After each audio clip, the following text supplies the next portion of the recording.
आता तुम्हाला हे चित्र दिसतंय का बघा, इथे दोन चित्र आहेत. एक कुत्र्याचं आहे, दुसरं फुलपाखराचं आहे. तर या चित्रातील फरक तुम्ही सांगायचा आहे. कुत्र्याची पिलं आणि त्यांची आई पहा, त्यांच्या साम्य दिसते का? कुत्र्याचं पिलू आणि त्यांच्या आईत साम्य आहे. दुसरं चित्र आहे बघा फुलपाखराचे.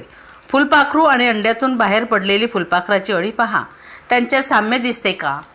फुलपाखरू आणि फुलपाखराच्या अंड्यातून बाहेर पडलेल्या अळीत काही साम्य नाही. अंड्यातून कोणाचं पिल्लू जन्म घेते सांगा पाहू? कोंबडी आणि मांजर आहे. त्यातलं कोंबडीचा पिल्लू जन्म घेतं का मांजरीचं पिल्लू जन्म घेतं अंड्यातून? तर कोंबडीच्या पिलाचा जन्म अंड्यातून होतो आणि शेळीच्या करडूसारखाच मांजरीच्या पिलाचा जन्मसुद्धा आईच्या पोटातून होतो.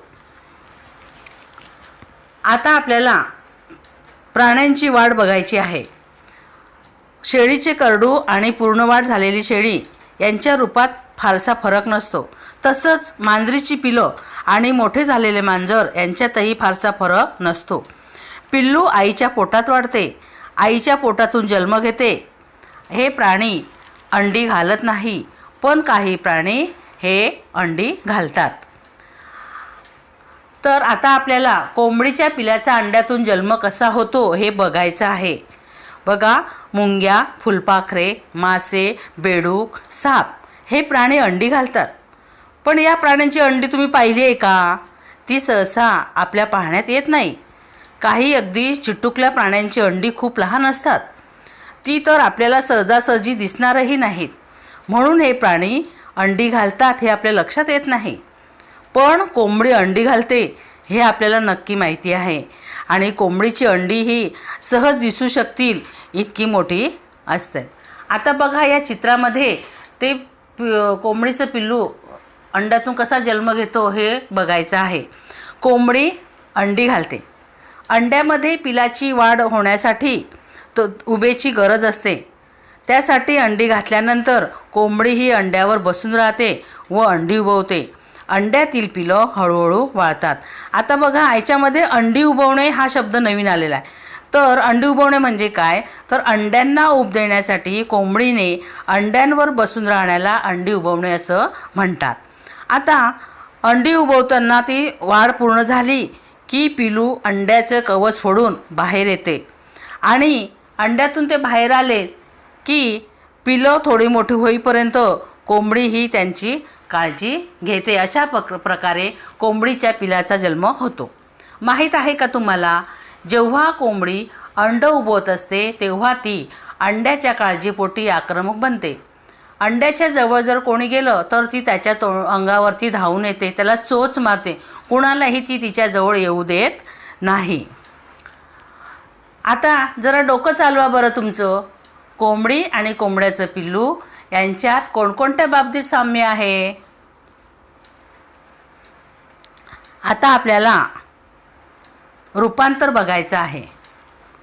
बघा, शेळीचं करडू आणि शेळी यांच्यात सारखेपणा आहे. कोंबडीचे पिल्लू आणि कोंबडी यांच्यातही सारखेपणा आहे. पण फुलपाखराची अळी आणि फुलपाखरू यांच्यात मात्र खूपच फरक आहे. पिल्लू आणि पूर्ण वाढ झालेला प्राणी यांच्या रूपात लक्षात येण्याजोगी तफावत असणे यालाच रूपांतरण असं म्हणतात. आता आपल्याला फुलपाखरामधील रूपांतर बघायचं आहे. सुंदर आकाराची निरनिराळ्या रंगाची फुलपाखरं आपल्या परिसराचाच एक हिस्सा आहे. फुलपाखराचे जीवन हे वनस्पतीच्या सानिध्यात जाते. फुलपाखराची वाढ होताना त्याच्यामध्ये अंडी, अळी, कोश आणि प्रौढ या 4 अवस्था असतात. आता बघा, इथे या चित्रामध्ये दाखवलेलं आहे अंडी, अळी म्हणजे सुरवंट, नंतर कोशावस्था आणि प्रौढावस्था. बिबळ्या कडवा या नावाचे फुलपाखरू आपल्याकडे खूप मोठ्या प्रमाणावर आढळते.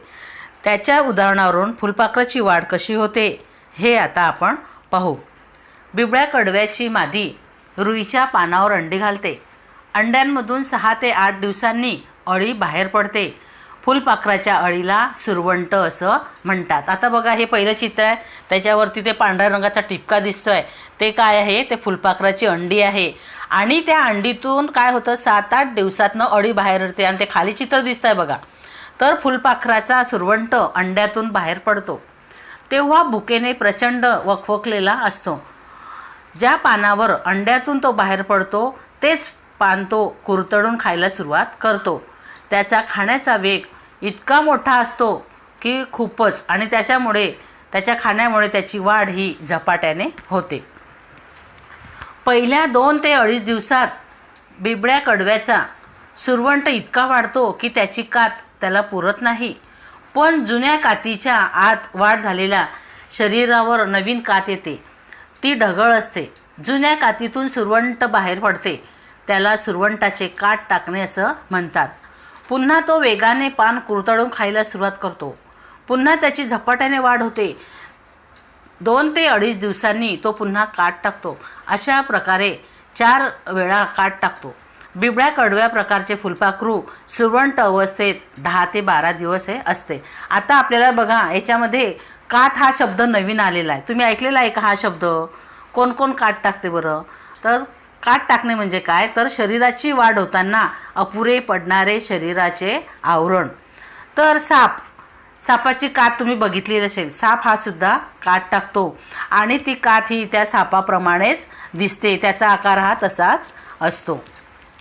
आता 5व्या वेळी वाढ पूर्ण झाली की सुरवंट आपल्या खालच्या ओठातून एक प्रकारचा रेशीमसारखा लांब लचक धागा काढतो.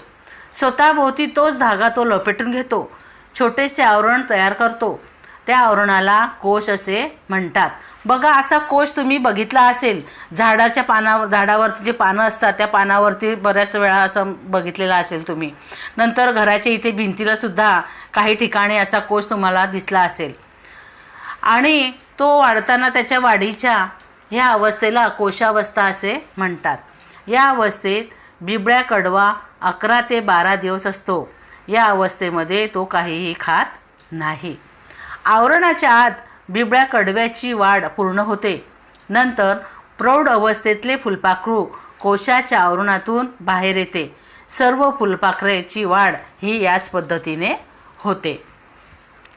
माहीत आहे का तुम्हाला, प्रत्येक फुलपाखराची मादी ही कोणत्या प्रकारच्या वनस्पतीच्या पानावर अंडी घालणार आहे हे ठरलेलं असतं. निरनिराळ्या प्रकारच्या फुलपाखरांमध्ये अंड्यातून सुरवंट बाहेर येण्याचा काळ हा कमी जास्त असतो. सुरवंटामध्ये खूप विविधता असते. निरनिराळ्या प्रकारचे सुरवंट निरनिराळ्या रंगाचे असतात. त्यांचे शरीर लांबुडके असते.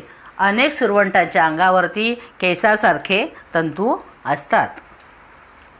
आता बघा या चित्रामध्ये निरनिराळी फुलपाखरे दाखवलेली आहेत. अशी फुलपाखरे तुम्ही बघितली असतीलच. आता तुम्हाला माहिती आहे का, स्वच्छ निवडलेले धान्य आपण डब्यात भरून ठेवतो.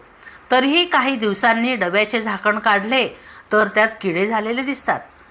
धान्याच्या गोदामात, वाण्याच्या दुकानात, आपल्या घरी अशा कुठल्याही ठिकाणी कीटक असू शकतात. कीटकाच्या मादीने या धान्यात अंडी घातली तरी ती आपल्याला दिसू शकत नाही, कारण ती आकाराने खूप लहान असतात. धान्य साठवलेल्या डब्यातील हवा आणि ऊब त्या अंड्याच्या वाढीसाठी पुरेशी असते. म्हणूनच डब्यात त्यांची वाढ होत राहते. त्यांच्यात ही अंडी, सुरवंट, कोश, प्रौढ अशा अवस्था असतात. आपण डबा उघडतो तेव्हा धान्यात कीटक ज्या अवस्थेत असतात त्या अवस्थेत पाहायला मिळतात. आता आपण या पाठामध्ये काय शिकलो ते बघूया. कोंबडीच्या अंड्यांमध्ये पिलांची वाढ होण्यासाठी कोंबडी अंड उबवते. पूर्ण वाढ झालेले पिल्लू कवच फोडून बाहेर येते. फुलपाखराच्या वाढीच्या अंडी, अळी, कोश आणि प्रौढ या 4 अवस्था असतात. बिबळ्या कडवा या नावाचे फुलपाखरू रुईच्या पानावर अंडे घालते. अंड्यामधून अळी बाहेर पडते. तिला सुरवंट असे म्हणतात. वाढ पूर्ण झाल्यानंतर सुरवंट स्वतःभोवती एक आवरण तयार करतो. त्याला कोश म्हणतात. कोशातून पूर्ण वाढ झालेले फुलपाखरू बाहेर पडते. त्यावेळी त्याला 6 लांब पाय असतात. आकर्षक पंख असतात. आता हे नेहमी लक्षात ठेवा मुलांनो, फुलपाखरे हा आपल्या परिसराचा एक भाग आहे. गंमत म्हणून फुलपाखरे पकडणे, त्यांना दोरीने बांधून ठेवणे हे चुकीचे आहे. हे तुम्ही नेहमी लक्षात ठेवायचं, फुलपाखराला कधीही पकडायचं नाही. आता आपला पाठ हा इथे संपला आहे.